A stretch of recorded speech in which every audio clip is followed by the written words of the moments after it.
Hello everyone, आप सबका स्वागत है हमारे यूट्यूब चैनल एग्ज़ाम प्रोफेसर पर।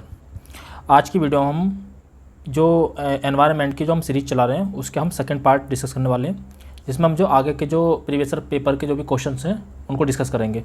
हमने पिछली वीडियो में 2024 के पेपर के जितने भी क्वेश्चंस थे उनको डिस्कस किया था, उनका डिटेल एनालाइज़ किया था और जो भी उससे रिलेटेड कोई भी क्वेश्चन आ सकता था उसके बारे में हमने जो वहाँ पर डिस्कस किया था।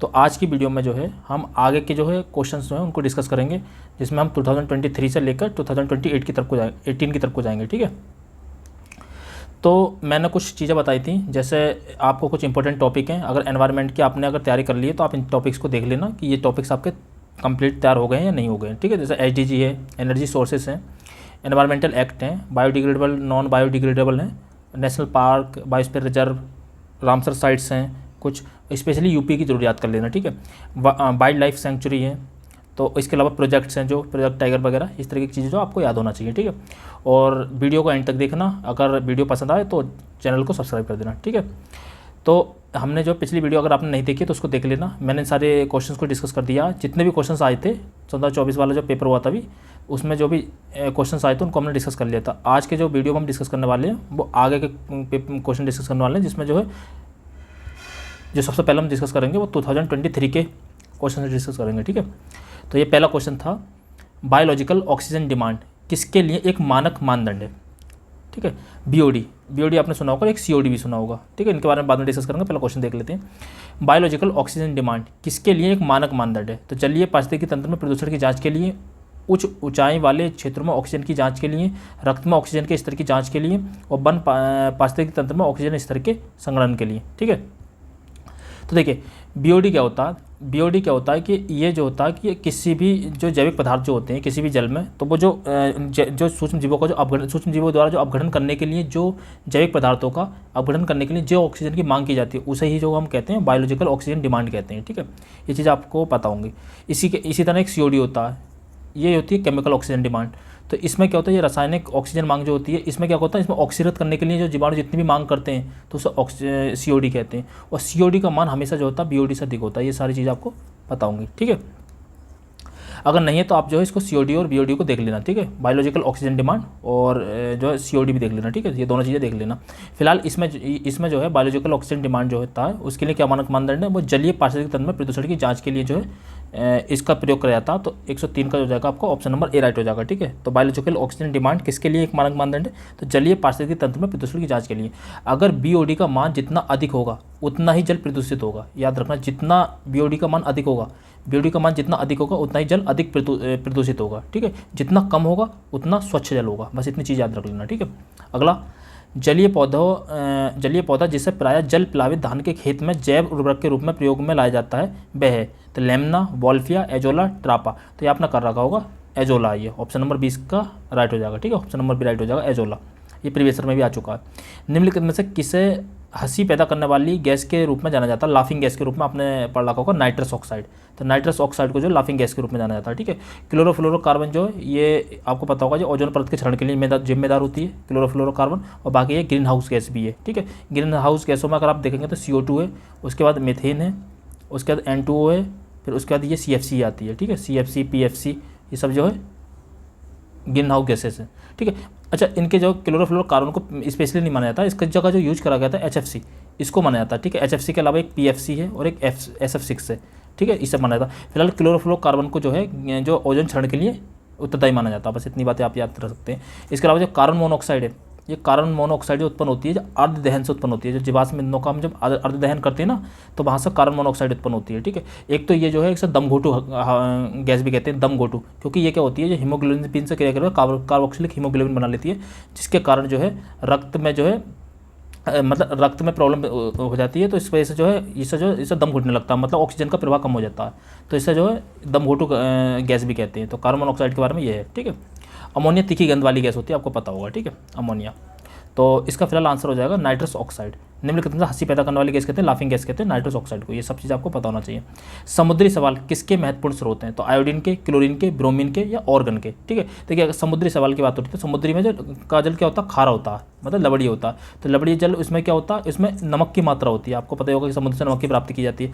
तो नमक से, तो नमक का संबंध किससे? आयोडीन से। तो इस बेस पर भी आप जो ऑप्शन को चुन सकते हैं। तो ऑप्शन नंबर ए जो है आयोडीन हो जाएगा। 106 हो जाएगा ऑप्शन नंबर ए राइट। ठीक है, आयोडीन। समुद्री सवाल किसके महत्वपूर्ण स्रोत हैं? तो आयोडीन की। 106 का ऑप्शन नंबर ए। ठीक है, निम्नलिखित में से कौन से कीटवक्षी पौधा? तो कीटवक्षी पौधा में निकेडेंथिस, निकोटियाना, निलोमो और नेपेंथिस। ये मैंने ऑलरेडी बता रखा सिमिलर साउंड में। देखिए निकेडेंथिस और निपेंथिस, तो जब इस तरह के सिमिलर साउंड हो तो वहाँ पे भी आप सोच सकते हैं, यहाँ पर आप 50-50 में सोच सकते हैं। ठीक है, इसके अलावा जो कीटवक्षी पौधे होते हैं तो इसमें जो आपने पढ़ रखे होंगे तो नेपेंथिस है। नेपेंथिस के अलावा अगर आपको और नाम याद रखने तो एक बीनस फ्लाई भी आता है, बीनस फ्लाई। एक ड्रोसेरा भी आता है, ड्रोसेरा। ठीक है, तो बीनस फ्लाई हो गया, ड्रोसेरा हो गया, बाकी अदर नाम भी आप देख सकते हैं। ठीक है, कोई अदर नाम भी पूछा जा सकता है। फिलहाल नेपेंथिस हो जाएगा, इसका ऑप्शन नंबर डी राइट हो जाएगा। अगला है मानव हृदय कितने चैम्बर्स या कितने घटकों में जो बना होता है? तो 2, 3, 4 या 1? तो ये होता है 4 में। आपको पता होगा कि मानव हृदय जो होता है, मानव हृदय की बात करी जाए तो उसमें देखिए 2 अलिंद होते हैं, 2 अलिंद और 2 नीले होते हैं, 2 अलिंद होते हैं और 2 नीले होते हैं। ठीक है, 2 अलिंद और 2 नीले होते हैं। तो 4 चैम्बर्स में बटा होता है हमारा जो हृदय होता है, 4 में बटा होता है, ये आपको पता होगा। और मेंढक का आपने देखा होगा, आरो में आया था तो उसमें पूछा गया था अर्सेसन रीजन में मेंढक का होता है 3 चैम्बर्स वाला, याद रखना। मेंढक का 3 का होता है और वहाँ पे लिखा हुआ था 4, तो वो इस वजह से गलत था, याद रखना। तो इस तरीके से पूछ लेता है, तो आप इनको याद रख सकते हैं। तो ऑप्शन नंबर जो है इसका ए राइट हो जाएगा। नेक्स्ट 109, सन 2022 में 20 में ग्रीन हाउस गैसों का उत्सर्जन में भारत का स्थान क्या था? अब जो है इस बेस पर जो है आप यहाँ पर देख सकते हैं कि ग्रीन हाउस गैसों का क्वेश्चन आ सकता है। ये 2023 में पूछा गया, तो हो सकता है 2025 में भी पूछ लिया जाए। ठीक है, तो आप जो है इससे कोई मतलब नहीं है, बस आप लेटेस्ट जो भी है उसे याद कर लेना। तो फिलहाल इसका समय ऑप्शन था बी। एक भौगोलिक इकाई जो पानी को इकट्ठा करती है, भंडारण करती है एवं पानी छोड़ती है, उसे क्या कहते हैं? जल विभाजक मतलब वाटर सेड, या व्यर्थ भूमि, आर्द्र भूमि, या पानी का हौज। ठीक है, तो इसका जो आंसर हो जाएगा ऑप्शन नंबर ए हो जाएगा, जल विभाजक। एक भौगोलिक इकाई जो पानी को इकट्ठा करती है और भंडारण करती है और एवं पानी को छोड़ती है, उसे कहते हैं जल विभाजक। ठीक है, आर्द्र भूमि आपको पता ही है, वेटलैंड्स, जहाँ पर जो पानी स्थिर होता है या गतिशील होता है या कुछ मतलब लगभग 6 महीने तक जो सीजन के दौरान जो पानी वहाँ पर इकट्ठा रहता है तो उसे आर्द्र भूमि कहते हैं, वेटलैंड्स। ठीक है, इसी वेटलैंड्स के लिए रामसर अभिसमय है, आपको सबको पता होगा, 1971 में आया था। ठीक है, भारत इसका सदस्य बना था 1982 में, आप सबको पता होगा। वर्तमान में भारत में 91 वेटलैंड्स हैं, आपको सारी की सारी पता होना चाहिए, स्पेशली यूपी की सारी पता होना चाहिए। यूपी में 10 हैं। ठीक है, सर्वाधिक तमिलनाडु में 20 हैं। ये सारी की सारी आपको पता होना चाहिए। 2 फरवरी को जो है वेटलैंड दिवस मनाया जाता है। ठीक है, 2 फरवरी को जो है वेटलैंड दिवस मनाया जाता है। ठीक, तो ये चीज़ आपको पता होना चाहिए। नेक्स्ट क्वेश्चन है, इसका हो जाएगा जल विभाजक। जल रोकथाम एवं प्रदूषण नियंत्रण अधिनियम को निम्नलिखित में से किस वर्ष बनाया जाता? तो जल प्रदूषण वाला 1974। ठीक है, इसी तरीके से वायु प्रदूषण रोकथाम अधिनियम बनाया जाता है 1981 में। ठीक है, वायु प्रदूषण। वन्य जीव संरक्षण अधिनियम 1972 में, ये मैं पिछली वीडियो में बता चुका हूँ। पर्यावरण संरक्षण अधिनियम 1986 में। ठीक है, वन संरक्षण अधिनियम 1980 में, और अगर वन अधिनियम आता तो केवल 1927 में। ठीक है, इसके अलावा जो वन संरक्षण अधिनियम था उसमें संशोधन जो हुआ था 1988 में। ये सारे के सारे आपको कंठस्थ होने चाहिए, ये इसका एक क्वेश्चन आ जाता है कभी भी। ठीक है, अगला है लोटिक पारिस्थितिकी तंत्र का उदाहरण है, दलदल, नदी, तालाब या धसाऊ क्षेत्र। ठीक है, तो देखिए 2 तरह के पारिस्थितिकी तंत्र होते हैं, एक लोटिक होता है और एक लैंटिक होता है। एक लैंटिक होता है, एक लोटिक होता है। तो आप जो है इसके टर्म से याद कर सकते हैं। लोटिक मतलब लौटने वाले याद कर सकते हैं या गतिशील याद कर सकते हैं। तो लोटिक जो होते हैं वो गतिशील होते हैं, लोटिक पारिस्थितिक तंत्र जो होते हैं वो गतिशील होते हैं। ठीक है, ये गतिशील होते हैं। और इसके अलावा जो लैंटिक होते हैं, जो लैंटिक पारिस्थितिक तंत्र होते हैं, लैंटिक, ये जो होते हैं स्थिर जल होते हैं। जैसे स्थिर में तालाब आ जाएगा, लैंटिक में क्या आ जाएगा, तालाब आ जाएगा, दलदल आ जाएगा। इसके अलावा लोटिक में क्या आ जाएगा, हमसे पूछा लोटिक, तो गतिशील होते हैं, इसमें हो जाएगा नदी। ये दोनों आप याद रख सकते हैं। तो ऑप्शन नंबर सी इसका राइट हो जाएगा। नेक्स्ट, निम्नलिखित में से कौन सा कारक जैव विविधता के ह्रास के लिए सर्वाधिक महत्वपूर्ण? देखिए जैव विविधता के ह्रास की बात आती है तो देखिए हम 3 चीज़ों की इसमें बात करते हैं, क्योंकि एक तो हम क्या करते हैं, मतलब इसमें सबसे ज़्यादा इंपॉर्टेंट होता है आवास होता है, सबसे ज़्यादा इंपॉर्टेंट होता है आवास। इसके अलावा जो होती है ऊर्जा इंपॉर्टेंट होती है इनमें, और बाकी इनका जीवों की संख्या में, जैव विविधता में जीवों की संख्या। तो जैव विविधता में 3 चीज़ें इंपॉर्टेंट होती है, जैविक, अजैविक घटक और ऊर्जा। तो जैविक घटक में जीवों की संख्या आ जाती है, अजैविक में आवास आ जाते हैं और बाकी ऊर्जा। तो इन 3 चीज़ों का हमें ध्यान रखा जाता है। इसमें स्पेशली अगर जैव विविधता का ह्रास की बात आती है तो उसमें आवासों का विखंडन की बात होती है, हमेशा आवासों का विखंडन। मतलब अगर आवासों की संख्या कम हो रही है तो समझ लीजिए वहाँ पर जैव विविधता का ह्रास हो रहा है लगातार। तो इसका जो जाएगा प्राकृतिक बास का विनाश, ऑप्शन नंबर सी राइट हो जाएगा। अच्छा, एक कभी कभी एक क्वेश्चन ये पूछ लिया जाता कि कोई भी प्रजाति को विलुप्त कब मान लिया जाता, तो जब वह कोई भी उसे तब मान लिया जाता है जब कोई प्रजाति अपने प्राकृतिक आवास में लगभग 50 वर्ष से नहीं देखी गई हो, लगभग 50 वर्ष से नहीं देखी गई हो। अगर कोई 50 ईयर्स से अगर कोई प्रजाति अपने प्राकृतिक आवास में नहीं देखी गई है तो उसको विलुप्त मान लिया जाता है। इतना याद रखना, 50 वर्ष ये पूछ जाता है, 50 वर्ष। ठीक है, नेक्स्ट है पौधों में जाइलम परिवहन के लिए जिम्मेदार होता है जल, ऑक्सीजन, भोजन, अमीनो एसिड। तो जाइलम के लिए जल से जाइलम से याद कर सकते हो तो जल होता है। इसके द्वारा होता है फ्लोएम, फ्लोएम जो होता है पोषक तत्वों के परिवहन के लिए जिम्मेदार होता है। ठीक है, मतलब भोजन के लिए। तो एक फ्लोएम होता है और एक जाइलम होता है। तो जाइलम जल के लिए और फ्लोएम जो होता है वो भोजन के लिए होता है। ठीक है, तो याद रख सकते हैं।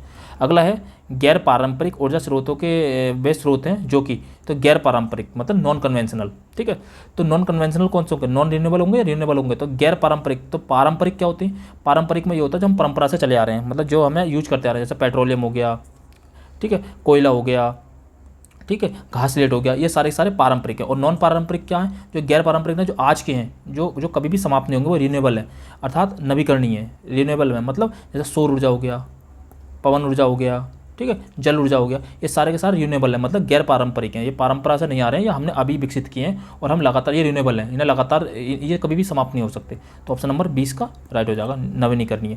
आपको गैर नवीनीकरणीय और नवीकरणीय अगर आपको डाउट है तो उसको देख लेना ठीक से। ठीक है, कि जो नवीकरणीय कौन से, नवीकरणीय कौन से, ये आ जाता है रिन्यूएबल और नॉन रिन्यूएबल। ठीक है, याद रखना। अगला है भारत का प्रथम national centre for marine biodiversity स्थित है कहाँ पर, मुंबई में, भावनगर में, जामनगर में। देखिए मैं फिर से मिलर साउंड की बात करता हूँ, जामनगर और भावनगर।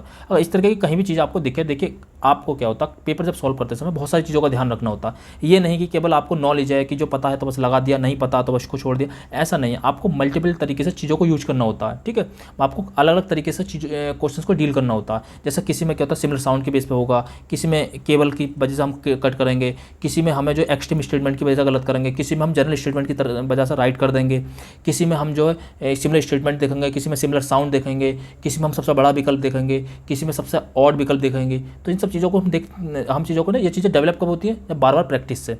ठीक है, क्रोनोलॉजी में हम जो है कॉमन विकल्प ढूंढेंगे। ठीक है, असर्शन रीजन में हम उसमें क्योंकि लगा कर पढ़ेंगे, और प्लस ये देखेंगे कि एक दूसरे से रिलेट कर रहे हैं नहीं कर रहे हैं, और दूसरी बात एक दूसरे के पूरक है नहीं है। ठीक है, ये चीज़ें देखेंगे। इसके अलावा जो कोड वाले क्वेश्चन होते हैं वहाँ पर भी हम थोड़ी सी ट्रिक अप्लाई कर सकते हैं, उसमें एक आध नॉलेज का क्वेश्चन नॉलेज का विकल्प फाइंड करेंगे, उसके बाद जो है अपना जो हम आंसर तक पहुँचेंगे। इस तरह कई तरीके होते हैं क्वेश्चन को डील करने का। अब ये नहीं है कोई एक तरीका दे दिया उससे आप पूरा पेपर सॉल्व कर सकते हैं। अगर इस तरीके से आप पेपर करते हैं तो अगर आपको 15 से 20 क्वेश्चन का एज मिल जाता है इस कंडीशन में, तो आपका सिलेक्शन के लिए वही तो होता है। तो उतना ही तो चाहिए होता है। बाकी आप क्या करते हैं, 150 में से बड़े आराम से कोई भी 90 80 तक का स्कोर तो कोई भी कर लेता है, एक सामान्य बच्चा भी कर लेता। जो 90 से प्लस जाता है, जो 110 से लेकर 100 से लेकर 110 तक का स्कोर करता है, वो वही बच्चा करता है, वही स्टूडेंट या वही एस्पिरेंट करता है जो है इन चीज़ों को डेवलप कर लेता है अपने अंदर। ठीक है, जो क्वेश्चन को डील करना सीख जाता है। तो वही हम डील करना सीख रहे हैं यहाँ पर। आपको हर कोई क्वेश्चन आएगा ये जरूरी नहीं है, मतलब आप प्रत्येक क्वेश्चन अटेम्प्ट कर पाएंगे जरूरी नहीं है, और आपको प्रत्येक क्वेश्चन की नॉलेज होगी ये भी जरूरी नहीं है। ठीक है, आप कितना भी पढ़ लीजिए, कहीं ना कहीं आपकी चीज़ें स्किप हो जाती हैं, कहीं ना कहीं लैक हो जाती हैं चीज़ें। ठीक है, तो याद रखना। तो भारत का प्रथम national centre for marine biodiversity कहाँ पर है, तो ये प्रथम वाला जो है गुजरात में, तो ये जामनगर में, बहुत इंपॉर्टेंट है और PYQ में भी आ चुका। मैं प्रीवियस क्वेश्चन कैसे रिपीट होते हैं, जब रिपीटेड थीम लेकर आऊँगा मैं एक वीडियो अभी 1-2 दिन में लेकर आऊँगा, तो वहाँ पर आपको समझ में आ जाएगा। ये क्वेश्चन जो पहले भी 1-2 बार आ चुका है। ठीक है, तो जामनगर में मतलब प्रथम है, याद रखना प्रथम, इसलिए मतलब मन्नार की खाड़ी वगैरह इस समय तो बहुत सारे हो गए। तो फिलहाल जो है पहला जो है जामनगर में है। ठीक है, जामनगर भावनगर इसलिए पूछा था, दोनों गुजरात के शहर हैं ये, तो फिलहाल जामनगर में गुजरात के, तो प्रथम national centre for marine biodiversity. ठीक है, इसके अलावा मैंने बताया नेशनल पार्क जितने भी हैं आपको सारे के सारे याद होने चाहिए। प्रथम होना चाहिए, जैसे 1936 में हैली को अब जो कहा जाता है जिम कॉर्बेट कहा जाता है, 1936 में स्टेबलाइज हुआ था। ठीक है, पता होगा आपको। नेक्स्ट है निम्नलिखित में से प्राकृतिक रेशम का घटक क्या, तो प्राकृतिक रेशम का घटक फास्फोरस, मैग्नीशियम, नाइट्रोजन या पोटेशियम। तो 114 का जो जाएगा आपका ऑप्शन नंबर जो हो जाएगा बी राइट हो जाएगा, नाइट्रोजन। ठीक है, इसका जो जाएगा नाइट्रोजन राइट हो जाएगा। नेक्स्ट, रेगिस्तान में आवास करने वाले जानवर कहलाते हैं। अब देखिए इसके नाम से पता चल जाएगा, वृक्षवासी जानवर। तो क्यों लगाएंगे आप, रेगिस्तान की बात हो रही है तो वृक्षवासी क्यों लगाएंगे, तो जो वृक्षों पर निवास करेंगे उन्हें वृक्षवासी कहेंगे। बिल बनाने वाले जानवर जो बिल में निवास करेंगे उन्हें बिलवासी कहेंगे, जो स्थल में निवास करेंगे उन्हें स्थलवासी कहेंगे। ठीक है, और इसके अलावा जो मरुद्भिद है, तो मरुद्भिद जानवरों को क्या बोलेंगे, रेगिस्तान, एक ही बचा, ऑप्शन नंबर डी राइट हो जाएगा। ऐसे जलोद्भिद होगा तो जल में निवास करने वाले होंगे, मरुद्भिद जो मरुस्थलों में निवास करने वाले होंगे, ठीक है। तो ये चीज़ें जो है, ये चीज़ें आप जो ध्यान रख सकते हैं, ठीक है। 115 का जो हो जाएगा ऑप्शन नंबर डी राइट हो जाएगा। अब यहाँ पे जो हमने संदर्भ 23 का क्वेश्चन डिस्कस करे थे, अब हम करने वाले हैं संदर्भ 22 का क्वेश्चन डिस्कस, ठीक है। अभी तक का जो पेपर हमने कर रखे, पिछली वीडियो में हमने संदर्भ 24 के क्वेश्चन को डिस्कस किया था, उसमें बहुत सारी चीज़ें हमने एक्स्ट्रा बताई थी, इस वजह से उस वीडियो में केवल एक ही ईयर के पेपर डिस्कस किए थे। इसके अलावा इसमें हमने संदर्भ 23 के पेपर डिस्कस कर चुके हैं। अब जो है हम संदर्भ 23 का जो पेपर के जितने भी क्वेश्चन थे उनको डिस्कस कर चुके हैं। अब जो हम करने वाले हैं संदर्भ 22 के करने वाले हैं। ये जो पेपर है संदर्भ 22 का है, ठीक है। हमारे द्वारा उपयोग किए जाने वाले ऊर्जा के अधिकांश स्रोत संग्रहित सौर ऊर्जा का प्रतिनिधित्व करते हैं। निम्नलिखित में से कौन सा अंततः सूर्य की ऊर्जा से व्युत्पन्न नहीं है। मतलब इसका संबंध किसका संबंध है इनमें से, अंततः सूर्य की ऊर्जा से व्युत्पन्न नहीं है। अंततः की बात वही है, चाहे संबंधित हो सकता है लेकिन अंततः नहीं है, बस इतना याद रखना कि अंततः सूर्य ऊर्जा से व्युत्पन्न नहीं है, ठीक है। तो ये नाभिकीय ऊर्जा, बायोमास ऊर्जा, भूतापीय ऊर्जा, पवन ऊर्जा। अगर देखिए आप बहुत ध्यान से देखेंगे तो बायोमास ऊर्जा इसमें टेम्परेचर की आवश्यकता होती है, भूतापीय ऊर्जा इसमें भी टेम्परेचर की आवश्यकता होती है, प्रत्यक्ष या अप्रत्यक्ष तौर पर जरूरी होती है, ठीक है। पवन ऊर्जा ये तो पवन चक्की जो लगी होती है अपना पता ही होगा, ये मतलब खुले आसमान के नीचे लगी होती है तो वहाँ पर जरूरत होती है। लेकिन नाभिकीय ऊर्जा जो है, नाभिकीय ऊर्जा में जो है इनका खुद का स्वयं का जो है स्वयं की क्रियाएं होती है, स्वयं की ऊर्जा होती है। तो नाभिकीय ऊर्जा में जो आपने सीधे तौर पर सूर्य की से रिलेट नहीं सुना होगा, सूर्य से रिलेशन नहीं सुना होगा, तो ऑप्शन नंबर ए इसका राइट हो जाएगा। आप जो है तुलनात्मक तौर पे भी देख सकते हैं, होता ना कि आप अगर किसी दो चीज़ों का कहते हैं ना कंपैरिजन करते हैं तो आपको पता चल जाता है कि ये चीज़ें तुलनात्मक तौर पे जो है ये चीज़ें इससे ये नहीं है इसकी तुलना में। मतलब अगर आप इनमें आपस में तुलना करेंगे भूतापीय में तापीय नाभिकीय में, तो भूतापीय आपको मिल जाएगा, पवन से ही मिल जाएगा, इससे मिल जाएगा, बट नाभिकीय ऊर्जा नहीं मिलेगा। तो ऑप्शन नंबर ए इसका राइट हो जाएगा। नेक्स्ट देखिए, भारत सरकार द्वारा पर्यावरणीय संरक्षण अधिनियम कब पारित हुआ। देखिए संदर्भ 23 में क्या पूछ लिया गया था, जल संरक्षण अधिनियम, रोकथाम एवं प्रदूषण संरक्षण अधिनियम जो पूछा गया था जल वाला 1974 वाला, वो पूछा गया था संदर्भ 23 में। और यहाँ पे क्या पूछ लिया गया, पर्यावरण, तो 1986 आप सबको पता है, 1986 1981 में क्या हुआ था, वायु वाला आया था, ठीक है। 1974 में क्या आया था, जल वाला, जो अगली बार पूछ लिया गया था। तो बस इतने ये चीज़ें आपको हमेशा कंटेस्ट होनी चाहिए। अगला DDT मतलब डाइफिनाइल है, डाइफ्लोरो भी कहते हैं, ट्राइक्लोरो एथेन एक है। ये क्या, ये जो मैं कहता हूँ हमेशा बायोडिग्रेडेबल है या नॉन बायोडिग्रेडेबल है, ठीक है। तो देखिए ये सिमिलर साउंड है, यहाँ पर आपको समझ में, देखिए यहाँ पर भी देखिए अजैव अपघटनीय प्रदूषक या जैव अपघटनीय प्रदूषक, इन दोनों में से एक ही आंसर होना है। 50-50 में आप ऑलरेडी आ गए। यहाँ पे देखिए इंग्लिश में नॉन बायोडिग्रेडेबल या बायोडिग्रेडेबल पोल्यूएंट। तो नॉन बायोडिग्रेडेबल कौन कौन से होते हैं, वो होते हैं जिनको जो जीवाणु और कवक आसानी से अपघटित कर देते हैं, मतलब तोड़ देते हैं, छोटे छोटे टुकड़ों में तोड़ देते हैं, ठीक है, ताकि वो भूमि में मिल सके और पौधे जो है उन्हें अवशोषित कर सकें। और जो नॉन बायोडिग्रेडेबल होते हैं उनको पौधे, उन्हें जो जीवाणु और कवक जो उनको अपघटित नहीं कर सकते, अर्थात तोड़ नहीं सकते, वो वैसे के वैसे ही रहते हैं, जैसे प्लास्टिक हो गया, इसके अलावा DDT हो गया, ये सारे के सारे नॉन बायोडिग्रेडेबल हैं। तो ये क्या हो जाएंगे, अजैव अपघटनीय। कभी कभी आपको जो हिंदी में थोड़ी प्रॉब्लम होती है समझने में, अजैव जैव, तो इसलिए आप यहाँ पे इंग्लिश में भी देख सकते हैं। तो नॉन बायोडिग्रेडेबल पोल्यूएंट है जी, 9 का हो जाएगा, ऑप्शन नंबर ए राइट हो जाएगा, ठीक है। नेक्स्ट देखिए, केबुल लामजाऊ राष्ट्रीय उद्यान निम्नलिखित में से किस झील में अवस्थित है। डल, लोकटक, कोलेरू और बुलर, ठीक है। तो केवल लामजाऊ राष्ट्रीय उद्यान, ताकि मैंने कहा था राष्ट्रीय उद्यान लगभग 105 राष्ट्रीय उद्यान है, तो आपको 105 के 105 पूरे कंप्लीट याद होने चाहिए। अगर आपको याद करने में प्रॉब्लम पड़ रही है तो एक इसकी मैंने ट्रिक से रिलेटेड मैंने बना रखे हैं, आप चाहें तो जाकर देख सकते हैं, वीडियो में पढ़ा है ये, ठीक है। राष्ट्रीय उद्यान को सिंपल तरीके से कैसे याद कर सकते हैं वो मैंने ऑलरेडी वीडियो बना रखी है, आप जाकर उसको देख सकते हैं, ठीक है। आपको बड़े आसानी से याद हो जाएंगे, वो एक कहानी के तौर पर बना रखे हैं, तो सारे के सारे आपको याद हो जाएंगे, ठीक है।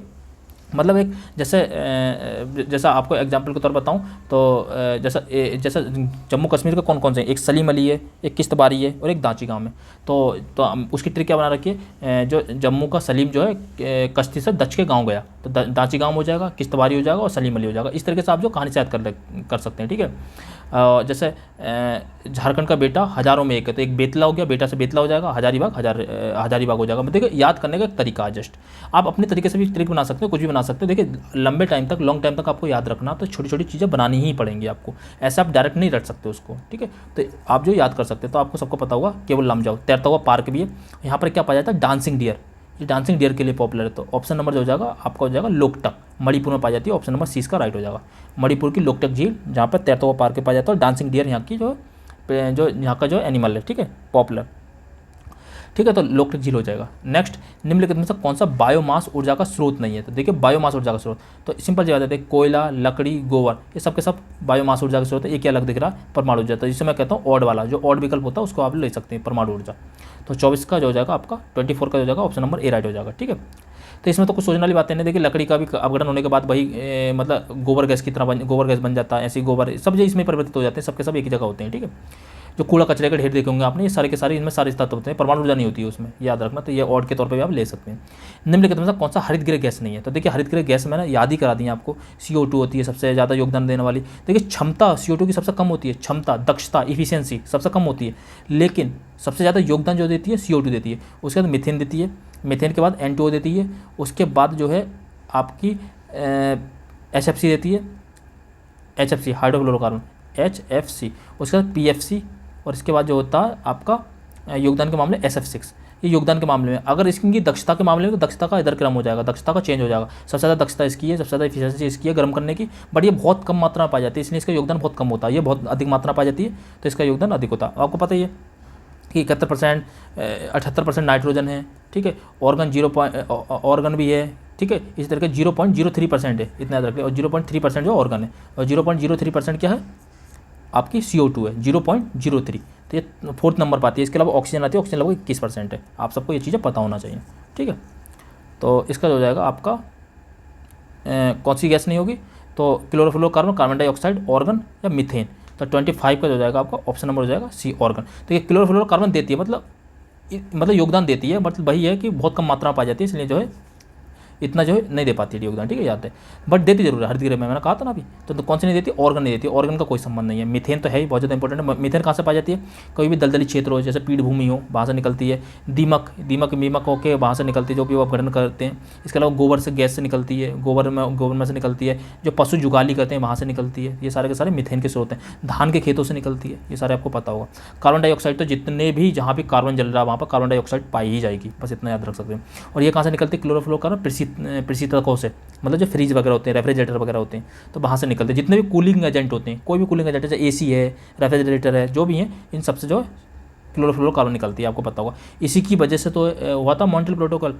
तो CFC की जगह तो HFC लाया गया था, लेकिन HFC से क्या हो रहा था? HFC से ग्लोबल वार्मिंग बढ़ रही थी, तो इसके लिए फिर किगाली लाया गया था। तो किगाली में फिर HFC को भी कम करने की बात करी गई है, ठीक है ना, ठीक है। तो इसे CFC को एक फ्रीऑन भी कहते हैं, याद रखना।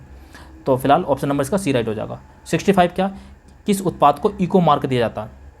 तो इको मार्क, देखिए इको से इकोलॉजी। अगर आप देखिए सबसे बड़ी बात ये, आप ये भी देखा करिए कि ये कोई भी क्वेश्चन दिया हुआ वो कौन से वाले सेगमेंट में दिया हुआ है। देखिए सेगमेंट बहुत डिपेंड करता है। अगर आपको जो है अगर लगातार क्वेश्चन आपने ऊपर के नीचे के क्वेश्चन अगर अपने एनवायरमेंट के सॉल्व करें, तो वहाँ पे एनवायरमेंट से रिलेटेड टर्म भी होगी, ये भी आप सेंस लगा सकते हैं इस तरीके से, ठीक है। तो हम यहाँ पे एनवायरमेंट की टर्म कर रहे हैं, तो इको से इकोलॉजिकल होगा, और इकोलॉजिकल मार्क ही हो सकता है ये, बस इस तरीके कुछ हो सकता है। तो देखिए पर्यावरणीय मित्र तो इस तरीके से समझ सकते हैं इकोलॉजिकल, ठीक है।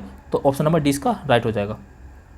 नेक्स्ट, केंद्रीय पर्यावरणीय वन एवं जलवायु परिवर्तन मंत्रालय भारत द्वारा डॉल्फिन डे के मनाने की घोषणा की गई थी। तो देखिए डॉल्फिन डे जो शुरू किया गया था 2022 में, तो उसी समय इसलिए पूछ लिया गया था। 2021 में शुरू किया गया था, शायद ये 21-22 में शुरू किया गया था, इतना कंफर्म है। तो डॉल्फिन डे तो ये मनाया जाता 5 अक्टूबर को। एक 7 अक्टूबर को और शुरू किया गया था, वो नीलगिरी तार डे। तो ये आप याद रख सकते हैं, ठीक है। पर्यावरणीय दिवस जितने भी हैं आप याद कर सकते हैं। तो 68 का हो जाएगा आपका ऑप्शन नंबर हो जाएगा A राइट हो जाएगा, ठीक है।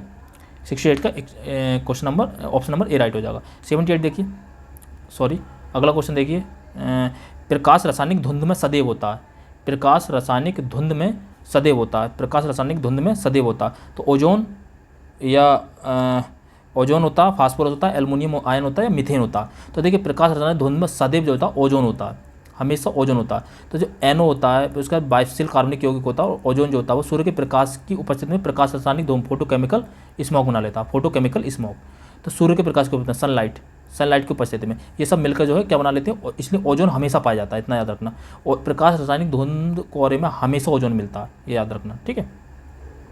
ये हमेशा मिलता है, ठीक, ये जो है आपको हमेशा मिलेगा। नेक्स्ट देखिए 78, निम्नलिखित में से कौन सा सतत विकास लक्ष्य SDG हेतु 2030 तक प्राप्त करने का लक्ष्य नहीं है? देखिए मैं कई बार कह चुका हूँ, SDG सतत विकास लक्ष्य आपके 17 विकास लक्ष्य हैं। ये जो है 15 से स्टार्ट हो गए, 30 तक हैं, आपको पता होगा 17 लक्ष्य हैं। मैंने बताया भी है, no poverty, zero hunger, good health and wellbeing, quality education, प्रत्येक का ऐसे ही है। जेंडर इक्वलिटी, उसके बाद क्लीन वाटर, उसके बाद affordable energy, decent work, innovation, reduce inequality, ठीक है। उसके बाद सस्टेनेबल सिटीजन कम्युनिटीज़, फिर रिस्पॉन्सिबल कंजम्पशन, उसके बाद climate action, life on land, life on below water, पहले बिलो वाटर आएगा फिर लाइफ ऑन लैंड आ जाएगा। 14 वाला बिलो वाटर है, फिर लाइफ ऑन लैंड है। उसके बाद जो पीस वाला आ जाएगा, फिर पार्टनरशिप वाला आ जाएगा। इस तरीके का आपके कंटेस्ट होने चाहिए 17 के 17। तो इसमें आपको एक समझ में आ जाएगा कि इसमें अंतरिक्ष अनुसंधान नहीं है, जो अंतरिक्ष अनुसंधान है, स्पेस रिसर्च, ये नहीं है, ठीक है। बाकी इसमें जीरो हंगर भी है, क्वालिटी एजुकेशन भी है, जेंडर इक्वलिटी भी है, ठीक है। क्वालिटी एजुकेशन आपका चौथा वाला है। नो पॉवर्टी जो है आपका नो पॉवर्टी और जीरो हंगर, ये आपका दूसरा वाला है। और ये लैंगिक समानता जो है आपका जो है ये 5वां वाला है, ठीक है। तो ये 5वां है, इसकी आपको क्रम भी पता होना चाहिए, ठीक है। SDG 1, SDG 2, SDG 3, तो ये आप जो याद कर सकते हैं। निम्नलिखित में से कौन सा नदी घाटी क्षेत्रफल की दृष्टि से सबसे बड़ी है? तो सबसे बड़ी कौन सी है? कावेरी, ताप्ती, नर्मदा, महानदी, आप सबको पता है। तो इसमें जो जाएगा 79 का जो जाएगा आपका 79 का ऑप्शन नंबर हो जाएगा डी, ये जो है महानदी है आपकी, ठीक है। महानदी सबसे दूसरा महानदी जो क्षेत्रफल की दृष्टि से सबसे बड़ी है, ठीक है। निम्नलिखित में से कौन सा वृक्ष पर्यावरण के लिए खतरा? तो ये क्वेश्चन कई बार पूछा गया, ये सबको पता होता है, यूकेलिप्टिस। इसमें इसका रीजन ये होता है यूकेलिप्टिस का कि जितना ये माना जाता है कि जितना जो इसकी ऊंचाई ऊपर की तरफ होती है इतनी ही इसकी जड़ नीचे की तरफ होती है, इसलिए बहुत बड़े क्षेत्रफल का ये जो जल अवशोषित कर लेता है, ठीक है। जो जल को जो अवशोषित कर लेता है, इसलिए जो है इसे पर्यावरण का दुश्मन माना जाता है। नेक्स्ट 84, किस देश में आर्सेनिक प्रदूषित जल मिलता है? तो बांग्लादेश, श्रीलंका, भूटान, पाकिस्तान, तो ये मिलता है बांग्लादेश। एक चीज़ और याद रख लीजिए, देखिए यहाँ पर केवल बांग्लादेश में नहीं मिलता, पश्चिम बंगाल, बिहार, छत्तीसगढ़, झारखंड, यहाँ पर भी जो आर्सेनिक जल मिलता है। और आर्सेनिक की वजह से कौन सा रोग हो जाता है? चर्म रोग हो जाता है, चर्म रोग, ठीक है। आर्सेनिक की वजह से चर्म रोग हो जाता है, आपको पता होगा। इसके अलावा अगर कभी भी आपको फ्लोराइड पाया जाता है, तो फ्लोराइड किस में पाया जाता है? तो इधर राजस्थान वाले क्षेत्र में पाया जाता है। आर्सेनिक इधर वाले क्षेत्र में पाया जाता है, फ्लोराइड जो पाया जाता है राजस्थान वाले क्षेत्र में पाया जाता है, याद रखना। इधर पश्चिम बंगाल क्षेत्र में आर्सेनिक मिलेगा, आर्सेनिक प्रदूषित, और ये फ्लोराइड प्रदूषित जो मिलेगा वो राजस्थान वाले क्षेत्र में मिलेगा। ये दोनों चीज़ आप याद रख सकते हैं। नेक्स्ट 85, निम्नलिखित में किस स्थान पर विश्व स्वास्थ्य संगठन परंपरागत औषधि का वैश्विक केंद्र स्थापित करने जा रहा है? तो जाफना, जामनगर, जोहान्सबर्ग, हरिद्वार, ठीक है। तो 85 का जो जाएगा आपका 85 का जो आपका जो हो जाएगा ये हो जाएगा यहाँ पर आप ये हो जाएगा इसका जामनगर, ठीक है। ऑप्शन नंबर 20 का राइट हो जाएगा, ठीक है। वहाँ का फिलहाल ये था, उस समय का करंट का क्वेश्चन है, आप इसको स्किप भी कर सकते हैं, ठीक है। नेक्स्ट देखिए, नेक्स्ट आपका कितना क्या हो जाएगा? दुधवा राष्ट्रीय उद्यान उत्तर प्रदेश के निम्नलिखित में से किस जनपद में अवस्थित है? तो देखिए दुधवा आपको पता होगा एकमात्र राष्ट्रीय उद्यान है और एकमात्र है तो उत्तर प्रदेश का, तो ये इसका तो आपको सब कुछ पता होना चाहिए कि कब स्टेबलाइज हुआ था, कहाँ पर है, तो ये लखीमपुर खीरी में आपको पता होगा। बाकी बहराइच में जो कुछ वन्यजीव विहार हैं, तो जैसे बहराइच में कौन सा है? कतन्या घाट है, कतन्या घाट बहराइच में है, ठीक है। इसके अलावा पीलीभीत एक टाइगर रिजर्व भी है, पीलीभीत, अमनगढ़, ठीक है, जिम कार्बेट, ये सब आपको पता है, रानीपुर वगैरह, ये सारे के सारे जो टाइगर रिजर्व भी है। तो फिलहाल लखीमपुर खीरी जो दुधवा राष्ट्रीय उद्यान है भारत उत्तर प्रदेश का एकमात्र है।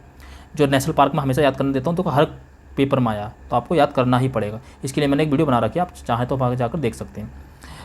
अगला है संपीड़ित प्राकृतिक गैस सीएनजी मुख्यतः बनी होती है प्रोपेन की, मीथेन की, ब्यूटेन की, इथेन की, तो मीथेन की बनी होती है, ऑप्शन नंबर सी राइट हो जाएगा। अच्छा एक चीज़ और, कोई भी गैस की बात करती है और उसमें मुख्य तत्व पूछा जाता है तो हमेशा का आप मीथेन ही लगाएंगे, सिर्फ एलपीजी को छोड़कर। एलपीजी का जो मुख्य तत्व होता है वो होता है ब्यूटेन, ब्यूटेन और प्रोपेन, ब्यूटेन और प्रोपेन, ब्यूटेन होता है और एक प्रोपेन होता है। तो केवल एलपीजी को छोड़कर लिक्विड पेट्रोलियम गैस को छोड़कर इनका जो तत्व होता है, जो मुख्य बनी होती है ब्यूटेन और प्रोपेन से, जो हम यूज करते हैं। बाकी जहाँ भी अगर प्राकृतिक गैस की बात आए, कोयले की बात आए, कहीं की भी बात आए, या संपीड़ित गैस की बात आए, सीएनजी की बात आए, तो उनका मुख्य तत्व जो होगा हमेशा मीथेन होगा। इससे बेस्ट ट्रिक आपको नहीं मिल सकती, ठीक है। तो ये जो है आप जो इस बेस पर भी आप चुन सकते हैं, ठीक है। मीथेन और इथेन, मीथेन सिमिलर साउंड पे बेस पे भी चुन सकते हैं, बाकी वैसे प्रोपेन ब्यूटेन सब सिमिलर साउंड नहीं है, तो ऑप्शन नंबर सी इस तरीके का राइट हो जाएगा आपका। अगला, लिम्नेटिक क्षेत्र में पादप प्लवक अधिकता में वृद्धि करते हैं और लिम्नेटिक क्षेत्र पानी का खुला क्षेत्र होता है, ठीक है। तो 131 का जो हो जाएगा आपका, देखिए ये क्या हो जाएगा, देखिए लिम्नेटिक क्षेत्र क्या होता है, जैसा कोई झील है तो जो किनारे वाला क्षेत्र जो होता है ये होता है लिम्नेटिक क्षेत्र। तो यहाँ पे देख खुला तंत्र भी होता है और यहाँ पर उत्पादकता भी बहुत अधिक पाई जाती है। दूसरा होता है लिम्नेटिक के बाद होता है लिम्नेटिक का अगला क्षेत्र होता है, यहाँ पर होता है बीच का वाला क्षेत्र होता है लिटोरल, इसे लिम्नेटिक क्षेत्र बोलते हैं, इसे लिटोरल बोलते हैं। और जहाँ पर सूर्य का प्रकाश नहीं पहुँच पाता उसे प्रोफंडल बोलते हैं, प्रोफंडल क्षेत्र। और जो अंततः बिल्कुल तलस्थ क्षेत्र जो होता है, नीचे का आधार जो होता है, इसे बोलते हैं बेंथिक क्षेत्र, बेंथिक क्षेत्र बोलते हैं, ठीक है। तो इसे बेंथिक क्षेत्र बोलते हैं। तो ये बात बिल्कुल सही है, लिम्नेटिक क्षेत्र में पादप प्लवक अधिकता में वृद्धि करते हैं और लिम्नेटिक क्षेत्र पानी का खुला क्षेत्र होता है, क्योंकि लिम्नेटिक क्षेत्र पानी का खुला क्षेत्र होता है। लिम्नेटिक क्षेत्र में पादप प्लवक अधिकता में वृद्धि करते हैं क्योंकि लगा के पढ़िए, क्योंकि लिम्नेटिक क्षेत्र पानी का खुला क्षेत्र होता है, इसलिए वृद्धि करते हैं। ए और दोनों सही और की सही व्याख्या करता है, ऑप्शन नंबर 20 का राइट हो जाएगा, ऑप्शन नंबर 20 का राइट हो जाएगा, ठीक है। ऑप्शन नंबर 20 का राइट हो जाएगा। तो आप जो है, ठीक है, तो 131 का जो हो जाएगा ऑप्शन नंबर बी राइट हो जाएगा, ठीक है। नेक्स्ट देखते हैं,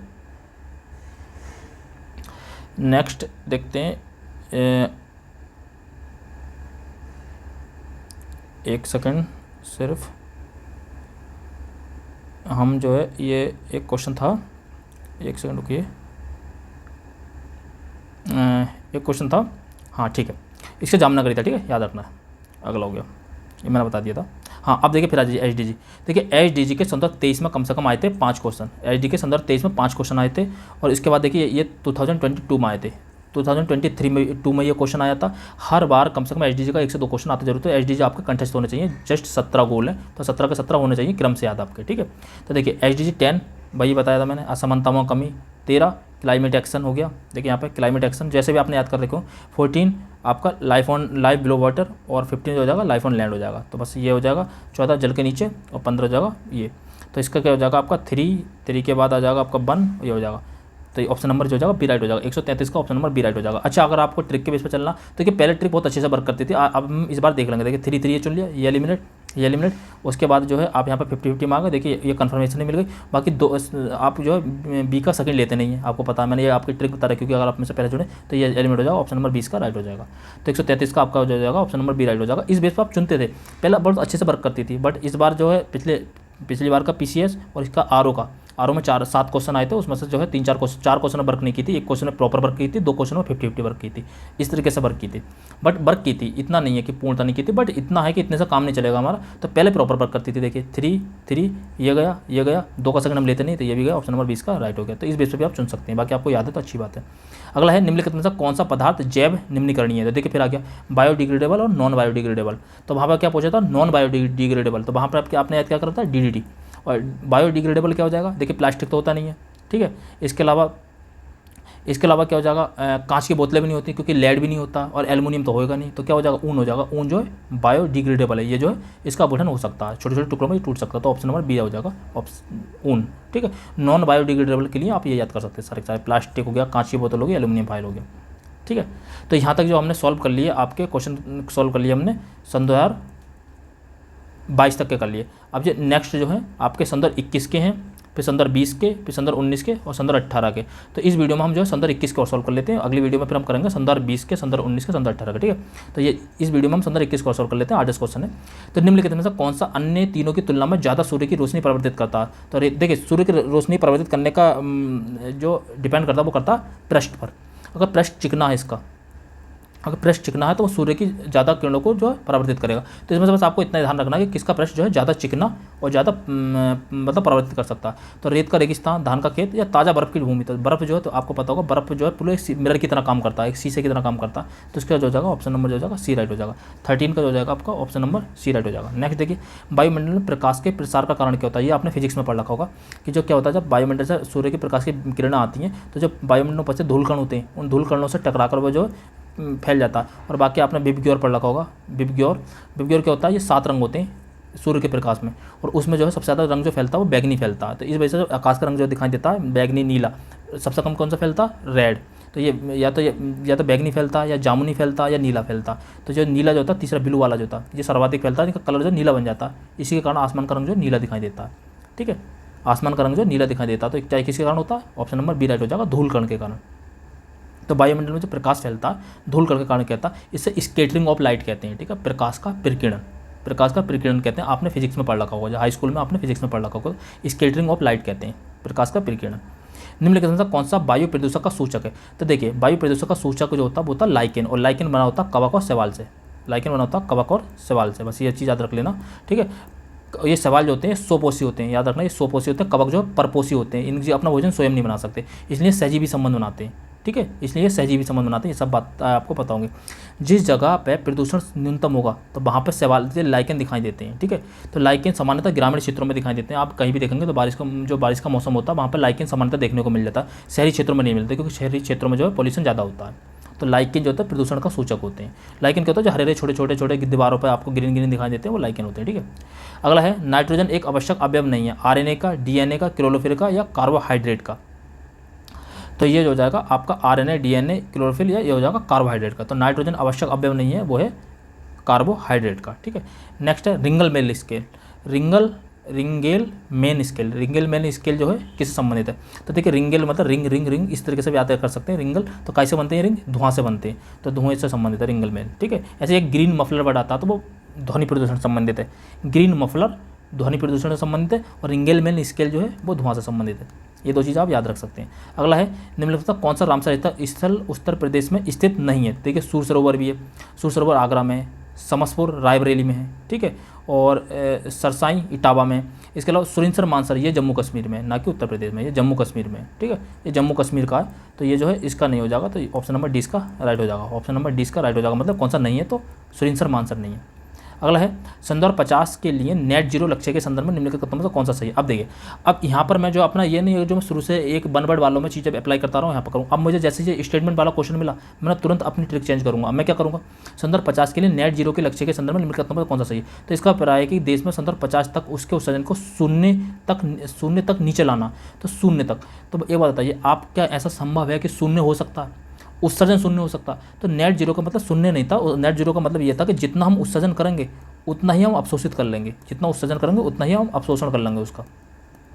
तो नेट जीरो का मतलब ये था, ना कि शून्य तक लाना था। तो इस वजह से ये जो स्टेटमेंट गलत हो जाएगा, ठीक है। अगला है, इसका अभिप्राय है कि देश के उत्सर्जन का क्षतिपूर्ति वातावरण से ग्रीन हाउस गैसों का निराकरण तथा अवशोषण से होगी। देखिए यहाँ पे इस बात को ये व्याख्या भी कर रहा है, यही बात अगर यहाँ पे आप ऊपर अप्लाई कर लेंगे तब भी आप राइट कर लेंगे। तो जितना आप उत्सर्जन करेंगे उतना अवशोषण भी करना, तो इसका जो सेकंड राइट हो जाएगा, फर्स्ट रॉन्ग हो जाएगा, ऑप्शन नंबर 20 का राइट हो जाएगा। 96 का ऑप्शन नंबर बी राइट हो जाएगा। नेक्स्ट देखिए फिर देखिए, बायोस्फीयर रिजर्व आएगा और अवस्थिति आ गई। बार बार वही क्वेश्चन रिपीट होते रहते हैं, वही थीम्स रिपीट होती रहती हैं। तो 18 के 18 बायोस्फीयर रिजर्व की मैंने वीडियो बना रखी है, अगर नहीं है तो आप कमेंट बॉक्स में बता देना, मैं बना दूंगा दोबारा, डिटेल में बता दूंगा कौन सी यूनेस्को साइट में शामिल है, कौन सी यूनेस्को साइट में शामिल नहीं है, ये सारी की सारी चीज़ आप देख सकते हैं। अगला है सिमलीपाल। तो जो सिमलीपाल जो है, सिमलीपाल कहाँ पर हो जाएगा आपको पता ही है, 18 का 18, तो सिमलीपाल उड़ीसा में है। पंचमढ़ी जो हो जाएगा आपका जो मध्य प्रदेश में हो जाएगा। नंदा देवी उत्तराखंड में हो जाएगा। नौकरेक मेघालय में हो जाएगा। तो इस बेस पर आप जाएंगे तो 4 फिर 3 फिर नंदा देवी 1 ये हो जाएगा, ऑप्शन नंबर बी राइट हो जाएगा। अगर आप ट्रिक के बेस पर जाना चाहते हैं तो देखिए 4 ये एलिमिनेट, बाकी आप 50-50 में आ जाएंगे, तो इसका फिलहाल हो जाएगा। अगर पॉसिबिलिटी के बेस पे आते हैं तो देखिए 4 ये एलिमिनेट, बाकी देखिए 2 का पॉसिबिलिटी जाता है, तो ऑप्शन नंबर 20 का राइट हो जाएगा। तो 103 का ऑप्शन नंबर बी राइट हो जाएगा। इस बेस पे बड़ा आसानी से आप पहुंच सकते थे, बट इस बार थोड़ी ट्रिक कम वर्क कर रही है कोड वाली, मैं इसके लिए कुछ नई ट्रिक लेकर आऊँगा, तो आप देख लेना उस समय तक। अभी फिलहाल आप नॉलेज के बेस पर करिए, ऑप्शन नंबर 20 का राइट हो जाएगा। एक अनवीनीकृत ऊर्जा का स्रोत है, मतलब जो है एक अनवीनीकृत मतलब जो रिन्यूएबल नहीं है, मतलब नॉन रिन्यूएबल है, उसका स्रोत कौन है। तो देखिए सौर ऊर्जा रिन्यूएबल है, वायु ऊर्जा रिन्यूएबल है और बायोगैस रिन्यूएबल है। पेट्रोलियम नहीं है, क्योंकि तभी तो कहा जाता है कि पेट्रोलियम जो है एक समय के बाद समाप्त हो जाएगा, तो वापिस से कितने, इसलिए तो हाइड्रोजन को कहा जाता है। इसलिए तो रिन्यूएबल गैस ऊर्जा स्रोत ढूंढने जा रहे हैं, जैसे बायोगैस हो गया, जैसे बायो ऊर्जा, वाइंड एनर्जी हो गई, सोलर एनर्जी हो गई, तभी तो ढूंढने जा रहे हैं रिन्यूएबल, क्योंकि ये नवीनीकृत है और ये अनवीनीकृत पूछ रहा है, तो पेट्रोलियम है। ऑप्शन नंबर 20 का राइट हो जाएगा। बस इतना सेंस आप सोच सकते हैं। कार्बन क्रेडिट की अवधारणा कब उत्पन्न हुई थी। अर्थ समिट में, रियो डी जेनेरियो में, क्योटो प्रोटोकॉल में, मॉन्ट्रियल प्रोटोकॉल में, जी समिट में। अगर आपने मेरी पिछली वीडियो देखी है एनवायरनमेंट की, तो मैंने वहाँ पर सारे के सारे आपको जो है जितने भी अभिषय में हुए थे, जितने भी प्रोटोकॉल्स हुए हैं, जितनी भी बैठक हुई हैं, इन सब चीज़ों की जितनी बैठक हुई हैं उनके बारे में मैंने सबके बारे में बताया था। तो एक UNFCCC जो संगठन बना था आपका रियो डी जेनेरियो में, UNFCCC, तो वहाँ पे इसके मैंने बताया था, इसकी बैठक जो होती है कॉप होती है प्रत्येक वर्ष में, और इसमें जो है 2 ही आपको याद रखने, एक क्योटो याद रखना, क्योटो प्रोटोकॉल जो 1997 में हुआ था, और इसके अलावा एक पेरिस एग्रीमेंट याद रखना जो 2015 में हुआ था, 2015 में हुआ था। तो बस 2 याद रखनी। इसमें जो क्योटो प्रोटोकॉल में 3 चीज़ आई थी, मैंने बताया था, एक CDM आया था, क्लीन डेवलपमेंट मैकेनिज्म, और एक आया था कार्बन ट्रेडिंग, जो आपसे पूछा है, कार्बन ट्रेडिंग, और इसके अलावा जो एक आया था जॉइंट इम्प्लीफिकेशन, ऐसा कुछ आया था, GI करके कुछ आया था, आप उसको देख लेना। तीसरी चीज़ आई थी, ठीक है, 3 चीज़ आई थी ये, तो इससे आपको देख लेना। और पेरिस एग्रीमेंट में क्या हुआ था, उसमें 2 डिग्री सेंटीग्रेड से कम जो है उस करने की बात हुई थी, टेम्परेचर को 2 डिग्री सेंटीग्रेड से कम लाने तक की बात हुई थी। तो फिलहाल कार्बन क्रेडिट जो है इसकी अवधारणा जो आई थी क्योटो प्रोटोकॉल में आई थी। मॉन्ट्रियल प्रोटोकॉल जो ये किससे संबंधित है, ओजोन के क्षरण से संबंधित है, ओजोन के क्षरण से। और रियो डी जेनेरियो जो है ये अर्थ समिट है, ये पर्यावरण के पूरे पर्यावरण से संबंधित, मतलब संपूर्ण पर्यावरण के संरक्षण से संबंधित है, ठीक है। तो फिलहाल अगला है, वर्ष 1987 में संयुक्त राष्ट्र में पर्यावरण के संबंधित एक प्रतिवेदन की प्रस्तुति के उपरांत धारणीय विकास सस्टेनेबल डेवलपमेंट पर चर्चा आरंभ हुई। वह प्रतिवेदन था जलवायु परिवर्तन का पहला प्रतिवेदन, अवर कॉमन फ्यूचर, जलवायु परिवर्तन का दूसरा प्रतिवेदन, 5वां मूल्यांकन प्रतिवेदन, ठीक है। तो आपका जो जाएगा फिलहाल अवर कॉमन फ्यूचर हो जाएगा। देखिए यहाँ तक जो हम सॉल्व कर चुके हैं, यहाँ तक हम सॉल्व कर चुके हैं संदर्भ 22 तक, और ये अगले क्वेश्चन जो शुरू हो गया संदर्भ 21 से शुरू हो गया। तो इसको जो हम आगे को करेंगे संदर्भ 21 से लेकर संदर्भ 18 तक के नेक्स्ट वीडियो में करेंगे, ताकि आपका जो वीडियो ज़्यादा लंबी ना हो, आप आसानी से देख सकें, और हम इसको डिटेल में डिस्कस करेंगे, ठीक है। तो ये वाला क्वेश्चन हम जो दोबारा डिस्कस कर लेंगे, क्योंकि अवर कॉमन फ्यूचर मैंने बता रखा है, उसके अलावा लिमिट की ग्रोथ, ये सारी चीज़ें मैंने बता रखी है, तो आप वहाँ तक हम सॉल्व कर सकते हैं। अगर आपको वीडियो पसंद आई हो तो वीडियो को लाइक कर देना, और कमेंट जरूर करना कि आपको वीडियो कैसी लगी, और आपका कोई भी सजेशन आप दे सकते हैं, ताकि किस टॉपिक पर और वीडियो बनानी चाहिए और किस तरीके से बनानी चाहिए, ठीक है। सब्जेक्ट वाइज ही ठीक है, या पूरा पेपर एनालाइज करना चाहिए या नहीं करना चाहिए, तो इन सब चीज़ों के बारे में आप बता सकते हैं। तो अगली वीडियो जल्दी लेकर आएंगे, तब तक के लिए जय हिंद।